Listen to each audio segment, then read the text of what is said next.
देश के अंदर माहौल को खराब करने की कुछ लोगों का पॉलिटिकल एजेंडा है, वो बहुत खराब है। उसके लिए यूपी का शासन व प्रशासन पूरी तरह से जिम्मेवार है।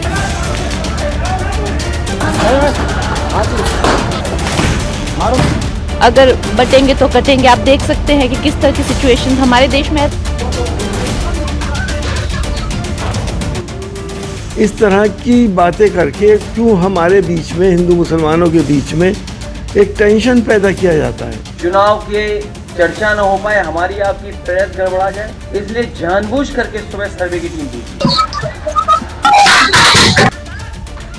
समाजवादी पार्टी को लोकतांत्रिक व्यवस्था में न्यायपालिका पर कोई भरोसा नहीं। अब देश बर्दाश्त नहीं करेगा जिस ढंग से उन्होंने हमला किया।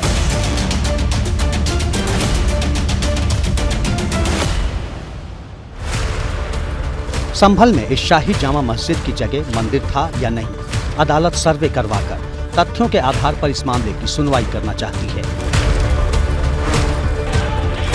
लेकिन हिंसा के बाद अब संभल में भी मंदिर मस्जिद वाली सियासत शुरू हो गई है।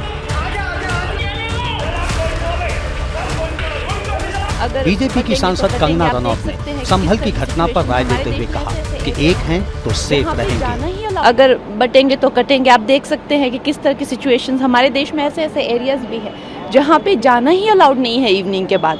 मुझे लगता है कि हम सबको एकजुट होकर इस चीज की निंदा करनी चाहिए। केंद्रीय मंत्री गिरिराज सिंह ने इसे सरकारी तंत्र पर हमला बताया है। अगर कानून पर ये हमला है, ये लोकतंत्र पे हमला है, ये भारत पर हमला है, देश बर्दाश्त नहीं करेगा, उत्तर प्रदेश बर्दाश्त नहीं करेगा। बीजेपी के प्रवक्ता ने कहा है कि ये मुगलिया सल्तनत का दौर नहीं है। जो लोग कानून को हाथ में लेंगे उन पर कार्रवाई होगी। ये मुगलिया सल्तनत का दौर नहीं है जहां आप जोर दबाव के आधार पर किसी प्रकार की कार्रवाई कर सकते हैं। अपील करके अगर किसी प्रकार की आपत्ति है तो ऊपरी अदालत में जाना। कानून व्यवस्था संभालने के लिए बहुत कठोरता से कार्रवाई की जाएगी। समाजवादी पार्टी के राष्ट्रीय अध्यक्ष अखिलेश यादव ने कहा कि बीजेपी ने संभल में जानबूझकर विवाद करवाया है। ये जानबूझ करके सरकार ने कराया है। ये जो संभल में हुआ है, बीजेपी सरकार, प्रशासन सब ने मिलकर कराया, जिससे कि चुनाव के धांधली पर, चुनाव की बेईमानी पर चर्चा न हो सके। बीएसपी प्रमुख मायावती ने सरकार पर सवाल उठाया है।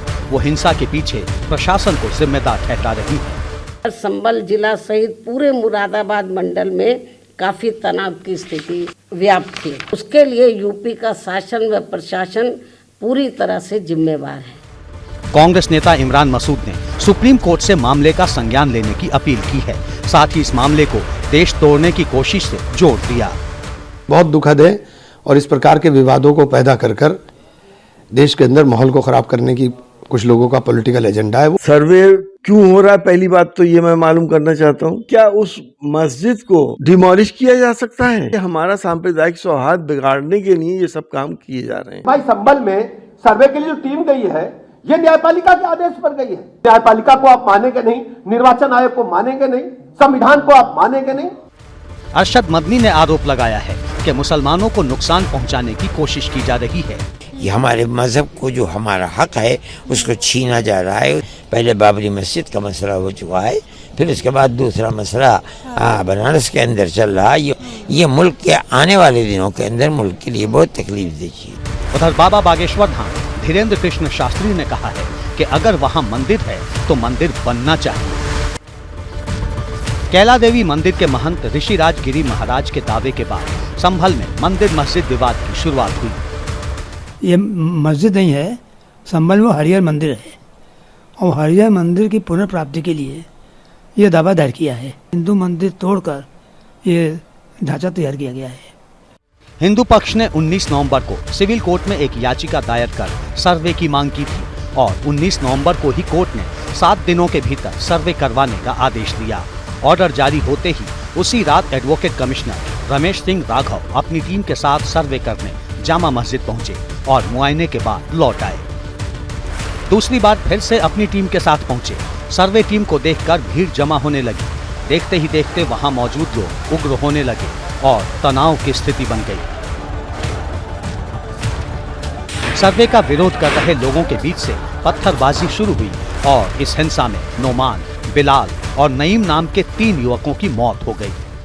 सर्वे का काम है वो कोर्ट के आदेश से पहली बात तो हो रहा है। दूसरी बात यह है कि सर्वे का काम पीसफुली चल रहा था, अभी तक कोई भी दिक्कत नहीं आई थी। तीसरी चीज़ ये है कि सर्वे में कोई ऐसी चीज़ नहीं की जा रही है जिससे मस्जिद के स्ट्रक्चर को छेड़छाड़ के साथ छेड़छाड़ की जाए, बल्कि आज जो पथराव हुआ उसमें मस्जिद के ऊपर पत्थर जरूर चलाए गए, क्योंकि वहाँ पे टीमें थी तो मस्जिद पे भी पत्थर चलाए गए। मुझे नहीं पता पर मस्जिद को नुकसान हुआ या नहीं, लेकिन खूब जम के मस्जिद पर भी पथराव हुए, जो एक तरीके से देखें तो ये उनके धर्म के हिसाब से भी गलत है। सभी को समझाने का प्रयास किया जा रहा है, सभी जनप्रतिनिधियों से भी हम लोग बातचीत में हैं। फिलहाल मौके पर शांति है और उपद्रव करने वालों की तलाश की जा रही है। For exclusive and insightful videos, subscribe to our new channel ABP Live Premium.